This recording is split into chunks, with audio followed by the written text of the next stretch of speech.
Good morning students. आज lesson 19 सरकारी budget और कर निर्धारण के बारे में देखेंगे कि सरकार किस तरीके से बजट को पास करती है और कर का निर्धारण किस तरीके से किया जाता है। तो चलिए देखते हैं, जिसमें 19.1 में सरकार की भूमिका देखेंगे। आधुनिक समाज में सरकार कई महत्वपूर्ण कार्यों के प्रति उत्तरदायी है। मतलब आज के युग है या आज के जो समाज है उसमें सरकार की जो योगदान है, उनकी जो जिम्मेदारी है वो बहुत ही महत्वपूर्ण है। मतलब उनको सारी चीज़ें देख रेख, निगरानी किस तरीके से समाज में लोगों के लिए, उनके हित के लिए सही तरीके से कार्य हो। इनमें बाहरी खतरों में देश की सुरक्षा करना और पुलिस के माध्यम से आंतरिक कानून व्यवस्था को बनाए रखना है। इनमें बाहरी खतरे मतलब बाहरी जो खतरे हैं, उन खतरों से क्या करना है, देश को बचाए रखना। मतलब या फिर ये भी हो सकता है कि पड़ोसी देश हैं उनके द्वारा भी खतरा हो सकता है। और साथ ही कहा कि पुलिस के माध्यम से, पुलिस के द्वारा क्या कर सकते हैं, आंतरिक मामले जो हैं उनमें कानूनी व्यवस्था है उसको बनाए रखना। इसके अलावा सरकार का एक बड़ा दायित्व नागरिकों को कई तरह की सार्वजनिक सुविधाएं उपलब्ध कराना भी है। इसके साथ साथ क्या है, सरकार की एक और सबसे बड़ी जिम्मेदारी है कि नागरिकों को सार्वजनिक मतलब सभी के हित के लिए उनकी सुविधाओं का प्रबंध कराना भी है। सार्वजनिक सुविधा की एक बड़ी विशेषता यह है कि इसे एक बार उपलब्ध कराने के बाद इसका उपयोग सभी लोगों द्वारा किया जा सकता है। मतलब इसकी सार्वजनिक सुविधा की सबसे बड़ी खासियत ये है कि अगर ये चीज़ें अगर उपलब्ध करा दी गई तो लोगों के लिए, मतलब सभी लोगों के लिए क्या है, फ़ायदेमंद हो सकता है, जिसका उपयोग सभी कोई कर सकते हैं। उदाहरण के लिए किसी क्षेत्र में अगर बिजली की आपूर्ति की जा रही है तो उस क्षेत्र के अनेक लोगों के लिए उपयोगी हो रही है। मतलब जहाँ पे बिजली की आवश्यकता है, अगर वहाँ बिजली लगा दिया जाए तो उसका उपयोग वहाँ के लोग कर सकते हैं। किसान अपने पंप सेट चला सकते हैं। कारखानों, कार्यालयों, दुकानों और घरों में इस बिजली का उपयोग किया जा सकता है। अगर बिजली की व्यवस्था हो जाएगी तो धीरे धीरे क्या है, वो अन्य कार्य भी किसान अपनी जो ज़रूरत की चीज़ें हैं और साथ ही इसके अलावा अन्य या फिर उद्योगपति के हैं वो कारखाने लगा सकते हैं। इस तरीके से कार्यालय, दुकानों और घरों में बिजली की व्यवस्था या फिर बिजली का जो उपयोग किया जा सकता है। सरकार के द्वारा यह प्रयास किया जाना चाहिए कि देश का कोई भी नागरिक सार्वजनिक सुविधा से वंचित नहीं हो या ना हो। मतलब सरकार ये कोशिश करती है, मतलब ये प्रयास करती है कि देश के कोई भी नागरिक सार्वजनिक सुविधा से वंचित, जो सुविधाएं दी जा रही है नागरिकों को, उससे वंचित ना हो, बल्कि उस सुविधाओं का फ़ायदा वो ले सके। इसके लिए इसकी कीमत अधिकांश लोगों की क्रय शक्ति के अंदर रखनी चाहिए। इसकी जो कीमत है वो क्या है, अधिकांश लोगों की जितनी वो खरीद सकते हैं उसके अंदर रखनी चाहिए, ताकि क्या होगा, इस सुविधा का लाभ लेने वाले सभी व्यक्ति इसका क्या कर सकेंगे, भुगतान उसको या फिर खरीद सके या अपने उपयोग में उसे आसानी से वो कर सकते हैं। जैसे कि यहाँ पे देख सकते हैं कि सार्वजनिक सुविधाएं यहाँ पे दिखाया गया है कि किस तरीके से गवर्नमेंट स्कूल, संस्था दिया गया, उद्योग दिखाया गया है, इस तरीके से रेल सुविधा भी दिखाई गई है। तो ये सारी सुविधाएं सार्वजनिक सुविधा के अंतर्गत आती हैं। अब आगे देखते हैं, लोगों की आजीविका को सुनिश्चित करने का दायित्व भी सरकार का ही है। मतलब लोग किस तरीके से अपना जीवन यापन करें, उनके पास जीवन जीने का जरिया होना चाहिए, तो ये सुनिश्चित करना भी किसका है, सरकार का दायित्व है, उनकी जिम्मेदारी है। आप लोगों ने काम करने का अधिकार और महात्मा गांधी राष्ट्रीय ग्रामीण रोजगार गारंटी कानून मनरेगा के बारे में सुना होगा, जो कि जिसमें क्या है, लोगों को काम करने के लिए मनरेगा के माध्यम से सुविधाएं दी गई थी। इस कानून के तहत सरकार की यह जिम्मेदारी तय की गई कि वह ग्रामीण इलाकों में प्रत्येक परिवार को साल में 100 दिन का कार्य उसकी मांग पर उपलब्ध कराएगी। तो क्या की गई थी, उसमें सरकार की जिम्मेदारी, मतलब उनकी जिम्मेदारी थी कि ग्रामीण इलाकों या ग्रामीण क्षेत्रों में रहने वाले प्रत्येक परिवार को कितने दिन का, साल में 100 दिन के कार्य की मांग उपलब्ध कराएगी, ताकि उसके अंतर्गत वो काम कर सके। यह कार्य लोगों को उनके इलाके में ही उपलब्ध कराना होगा। जो कार्य है वो क्या है, गांव में ही, उन्हीं के आसपास या उन इलाकों या क्षेत्रों के पर हो, जिससे वो वहाँ पे कार्य कर सके। और इसके लिए होने वाला पूंजीगत खर्च और मजदूरी का भुगतान सरकार करेगी। तो इसके लिए क्या करेगी कि पूंजीगत खर्च और साथ ही उन मजदूरी का भुगतान कौन करेगी? सरकार के द्वारा।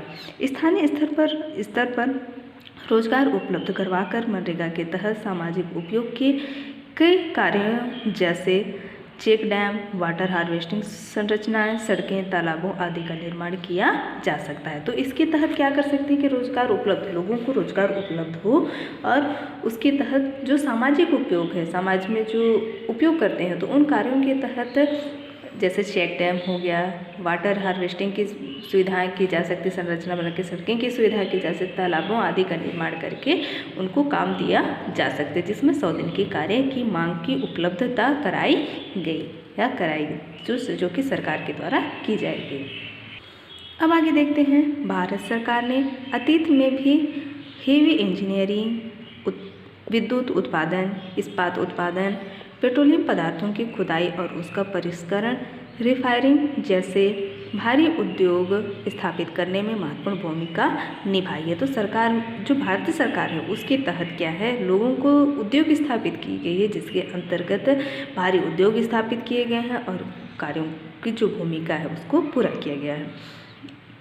इसके बिना औद्योगिकरण बहुत ही कठिन होता है। तो अगर ये सब सारी चीज़ें, जैसे कि यहाँ पे बताया गया कि हैवी इंजीनियरिंग, विद्युत का उत्पादन, इस्पात उत्पादन, इन सारी चीज़ों के उत्पादन की वजह से ही क्या हुआ है कि औद्योगिकरण का विकास हो पाया। अगर ये नहीं होते तो औद्योगिकरण का जो विकास है या वो बहुत ही कठिन हो जाता।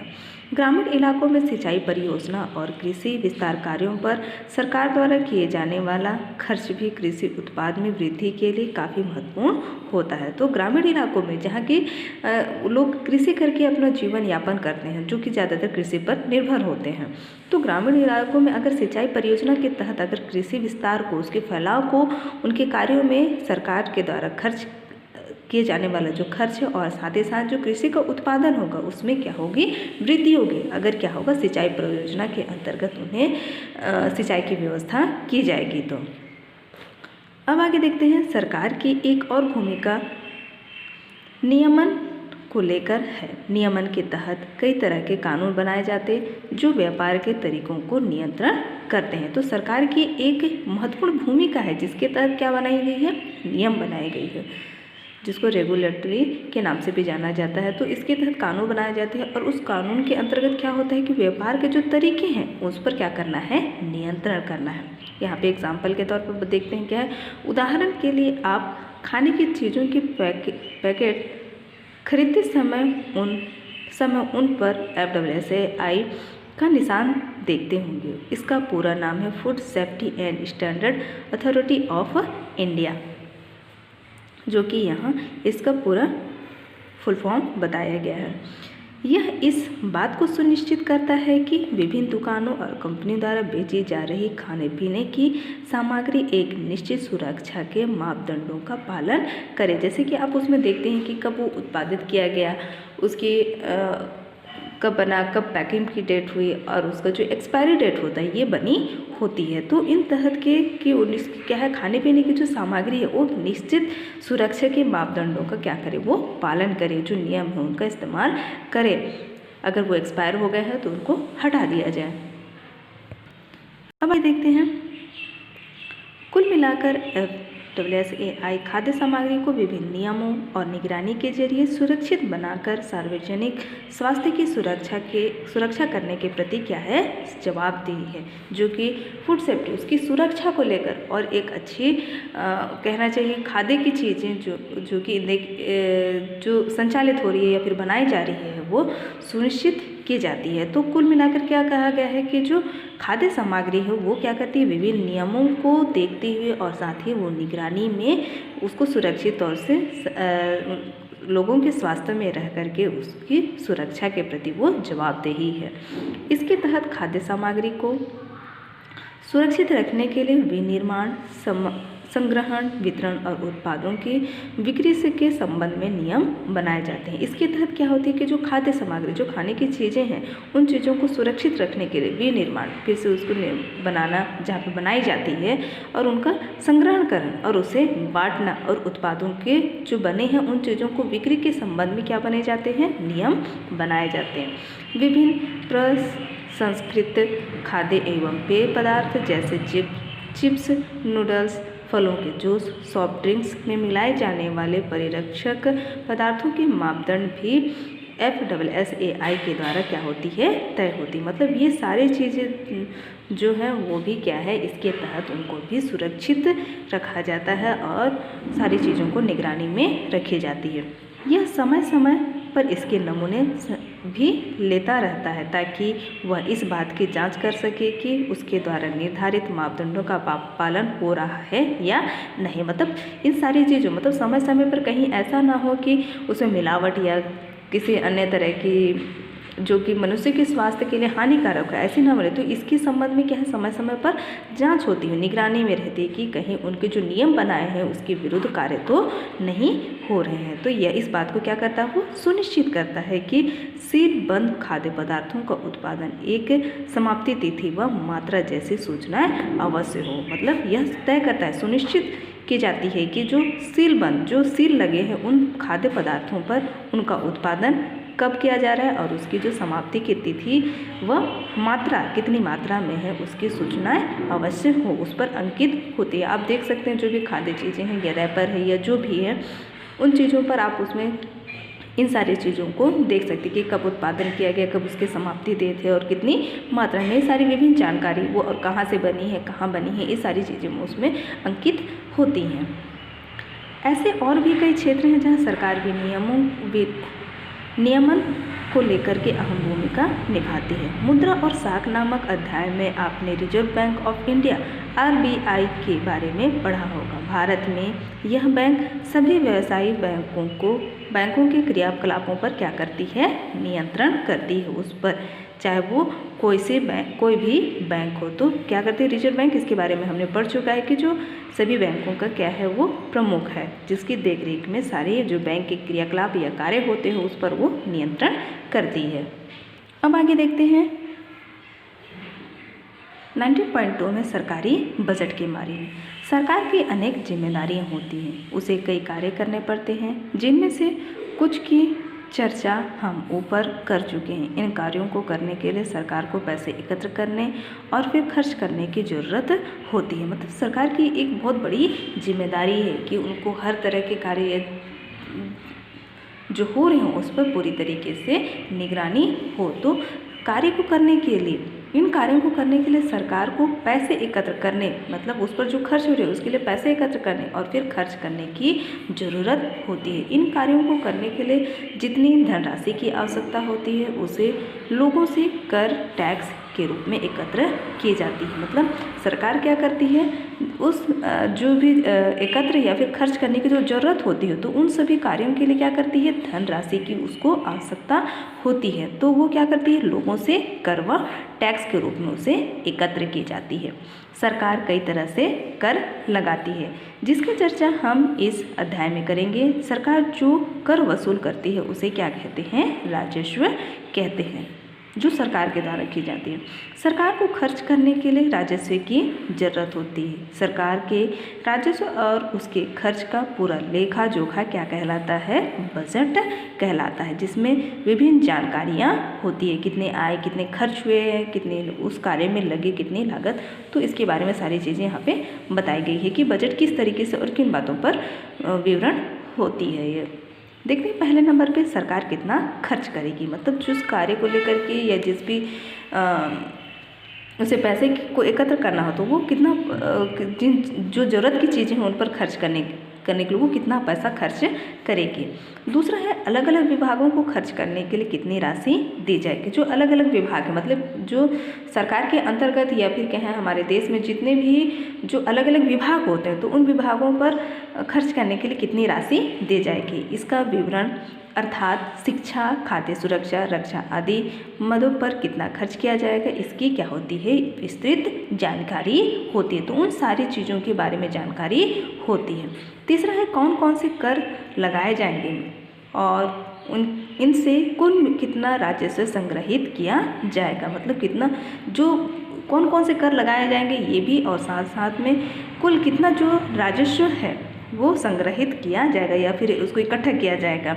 साथ ही किन किन करों की दर में परिवर्तन किया जाएगा, जो जैसे कि दर कितनी दर पर उसमें परिवर्तन किया जाएगा, इस संबंध में भी की जाती है। चौथे नंबर पे है सरकार के खर्च अगर संग्रहित राजस्व से अधिक है, सरकार का जो खर्च है अगर जो संग्रहित राजस्व जो संग्रहित किया गया है वह राजस्व कैसा है, अधिक है, तो कितनी राशि उसे उधार लेनी पड़ेगी, नहीं होगा उस स्थिति में क्या करना पड़ेगा सरकार को, उस राशि तो कितनी राशि उसको उधार के तौर पर लेनी पड़ेगी। अब आगे देखते हैं, हम यहाँ वर्ष 2016-17 के लिए छत्तीसगढ़ सरकार के बजट की कुछ मुख्य बातों की जानकारी दे रहे हैं। इससे यह अनुमान लगा सकते हैं कि बजट क्या होता है। तो आगे बताया गया कि विधानसभा में छत्तीसगढ़ राज्य द्वारा प्रस्तुत बजट में प्रस्तावित प्रावधान जो बताई गई है यहाँ पे कि कौन कौन से जो छत्तीसगढ़ सरकार के द्वारा जो प्रस्तुत बजट है उस पर प्रावधान किए गए हैं। वर्ष 2016-17 में कुल 70 करोड़ रुपए खर्च होंगे, जो 2015-16 की तुलना में कितने हैं, 6% ज़्यादा है।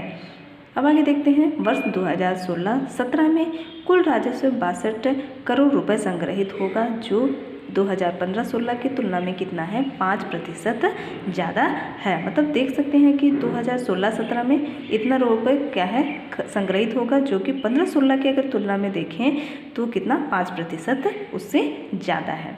वर्ष 2016-17 के लिए शिक्षा, सड़कों व पुलों, पेंशन, दवाइयों व सार्वजनिक स्वास्थ्य के लिए आवंटित राशि में बढ़ोतरी की गई। ये 2016-17 में जो शिक्षा को लेकर के सड़कों, पुलों या फिर पेंशन, दवाइयों और सार्वजनिक सुविधा से संबंधित राशि को आवंटित जो बांटी गई है उसमें क्या की गई, बढ़ोतरी की गई। इसके विपरीत खाद्य एवं संग्रहण विभाग के लिए आवंटित राशि में काफ़ी कटौती की गई। तो इसकी विपरीत क्या हुआ, उल्टा, ठीक उल्टा, खाद्य एवं जो संग्रहण विभाग है उसमें आवंटित जो बांटा गया राशि है उसमें काफ़ी क्या हो गई, कटौती की गई। वर्ष 2016-17 में बिक्री कर से 12 करोड़ रुपए की राशि प्राप्त होने की क्या है, संभावना है। तो इस तरीके से 2016-17 की जो बिक्री कर है, बेची गई जो कर, उसके माध्यम से 12 करोड़ रुपए राशि प्राप्त होने की संभावना बताई गई है। अब आगे देखते हैं, यदि बजट सरकार द्वारा तैयार और प्रस्तुत किया जाता है, लेकिन इसे पारित करने में विधानमंडल की अहम भूमिका होती है। जो सरकार होती है वो क्या है, सरकार के द्वारा तैयार और उसे बनाना और उसे प्रस्तुत किया जाता है, लेकिन जो इसके पीछे जो कार्य होता है, इसे पारित करने का कार्य किसका होता है, विधानमंडल की सबसे बड़ी भूमिका होती है। भारत के संविधान में यह व्यवस्था की गई है कि केंद्रीय बजट संसद में प्रस्तुत और पारित किया जाता है। जो भारतीय संविधान के अंतर्गत जो व्यवस्थाएं दी गई है वो केंद्रीय बजट जो कि संसद में प्रस्तुत और उसे क्या करती है, पारित करती है। मतलब केंद्रीय बजट संसद में प्रस्तुत की जाती है और उसे पारित किया जाता है। राज्यों का बजट संबंधित राज्य की विधानसभा में प्रस्तुत और पारित किया जाता है। तो जो यहाँ पे राज्य, यहाँ हम केंद्र के बारे में पढ़े, लेकिन यहाँ पे राज्य का जो बजट है संबंधित वो राज्य की कहाँ, विधानसभा में प्रस्तुत और उसे पारित किया जाता है। ध्यान रखें, ये केंद्रीय बजट वो संसद में प्रस्तुत और पारित किया जाता है, और राज्य का जो बजट है वो राज्य की विधानसभा में प्रस्तुत और उसे पारित किया जाएगा। साथ ही सभी करों और व्यय की जाने वाली राशि के लिए सरकार को संसद या विधानसभा से स्वीकृति लेनी होती है। तो साथ ही जो सभी कर होते हैं और जो व्यय होते हैं, तो उन सारी व्यय की जाने वाली राशि को जो कि सरकार को संसद और विधानसभा को क्या होनी पड़ती है, उसको स्वीकृति लेनी होगी उसके संबंध में। अब आगे देखते हैं बजट पर संसदीय नियंत्रण के पीछे धारणा यह है, जो बजट है उसके पीछे जो बजट पर जो संसदीय नियंत्रण है उसके पीछे ये धारणा बनी गई है, वो बताया गया है कि हमारा देश एक कैसा है, प्रजातांत्रिक देश है, जिसमें चुने हुए जनप्रतिनिधियों को बजट पर नियंत्रण के अधिकार दिए गए हैं। जो यहाँ के जो कि प्रजा के द्वारा चुने हुए व्यक्ति शासन करते हैं, तो इसलिए कहा गया जिसमें चुने हुए प्रतिनिधि क्या करते हैं, बजट पर जो नियंत्रण के अधिकार दिए गए हैं उनको। वे चाहते हैं कि सरकारी राजस्व का सही उपयोग हो तथा कर संग्रह करने की प्रणाली उचित और पारदर्शी हो। मतलब किसी भी तरीके का ऐसा नहीं कि जो कहना चाहिए पीछे हो या फिर जिसको अदृश्य टाइप से हो, उस तरीके से कार्य ना हो। मतलब जो कोई भी कार्य हो वह प्रत्यक्ष रूप से हो, जिसकी जानकारी प्रत्येक लोगों को हो। तो इसलिए कहा कि वे चाहते थे कि सरकारी राजस्व का जो सही उपयोग है, जो भी राजस्व है का जो उपयोग हो, वो कर संग्रहण करने वाली जो प्रणाली है उसकी उचित और पारदर्शी हो, सही तरीके से और पारदर्शी हो। सरकार द्वारा प्रस्तुत बजट आम लोगों के प्रति जवाबदेही होना चाहिए। जो बजट पेश होती है वो जो या प्रस्तुत होती है वो आम लोगों के प्रति जवाबदेही होनी चाहिए। इसके साथ ही लोक कल्याणकारी तथा देश की जनता की अपेक्षाओं के कैसा हो, अनुरूप हो। चूँकि बजट सरकार की योजना और विचारों का क्या है, दर्पण है। जो बजट है वो सरकार की जो योजनाएं बनाती हैं और उसके विचारों का एक दर्पण के समान होता है। इसलिए जनप्रतिनिधियों को यह भी सुनिश्चित करना चाहिए कि सरकार विकास के मार्ग में चलती रहे और इस दिशा से भटके नहीं। तो इसलिए क्या है, जो जनप्रतिनिधि हैं वो यह सुनिश्चित करना चाहिए कि जो सरकार के विकास के मार्ग पर चल रही हैं वो क्या है, सही दिशा में कार्य करे और अपनी दिशा से वो ना भटके। अब आगे देखते हैं, संसद का बजट सत्र लोकतांत्रिक प्रक्रिया का एक महत्वपूर्ण कैसा है, हिस्सा है। संसद का वो क्या है, संसद का जो बजट है वो लोकतांत्रिक प्रक्रियाओं का एक सबसे बड़ा हिस्सा है। क्योंकि जो होती है ये सारी चीज़ें जो लोगों में इन सारी चीज़ों को जानकारी, ये कहें प्रत्येक लोगों के इसके बारे में जानकारी होनी चाहिए। बजट पारित करने से पहले उस पर कई दिनों पर लंबी चर्चा होती। बजट होने से पहले उस पर उन बातों को लेकर के चर्चा की जाती है। विपक्ष सरकार के बजट पर बहस, आलोचना और रचनात्मक सुझाव देकर अहम भूमिका निभा सकती है। विपक्ष जो सरकार है उसके जो विपक्ष जो सरकार होती है वो क्या कहते हैं, बजट पर बहस कर सकती है, आलोचना भी कर सकती है और रचनात्मक सुझाव दे करके अपनी भूमिका अदा करती है। सरकार की जवाबदेही को लेकर आम लोगों की ओर से भी सीधा दबाव पड़ता है। जो सरकार की जो जवाबदेही है उसको लेकर के जो आम नागरिक हैं उन पर भी इसका प्रभाव पड़ता है। यहाँ इसका एक उदाहरण प्रस्तुत है जो कि हम देखेंगे 19.3 में जनता की भागीदारी और बजट के बारे में। बजट सरकार के कार्यक्रमों और नीतियों को अमल में लाने का एक माध्यम होता है। बजट सरकार के जो भी कार्यक्रम होते हैं और जो नियम बने होते हैं उसको अमल में मतलब उसको सही तरीके से लाने का एक माध्यम और एक जरिया होता है। पर्याप्त बजटीय प्रावधान और पैसे का समुचित प्रावधान नहीं होने पर सरकार की योजना और कार्यक्रम केवल वादे बनकर रह जाते हैं। जो पर्याप्त अगर बजट प्रावधान और पैसे का समुचित व्यवस्था ना हो तो जो सरकार की जो योजना होती है और जो कार्यक्रम होती है वो सिर्फ क्या बन जाती है, वादे के आधार केवल रह जाती हैं। वो इसलिए कि उस कार्य को पूरा करने के लिए उनके पास जो बजट प्रावधान है तो यह पैसों की सही नहीं या पैसों की पूर्ति नहीं हो पाने की वजह से हो जाती है। तो इसलिए कहा गया है कि जो सरकार की योजना और कार्यक्रम है वो क्या हो जाती है, सिर्फ वादे बनकर ही रह जाते हैं। अब आगे देखते हैं, राष्ट्रीय खाद्य सुरक्षा कानून के प्रभावी क्रियान्वयन के लिए रोजी रोटी अधिकार अभियान। एक एनजीओ के कार्यक्रम ने दिल्ली सरकार से मुलाकात की।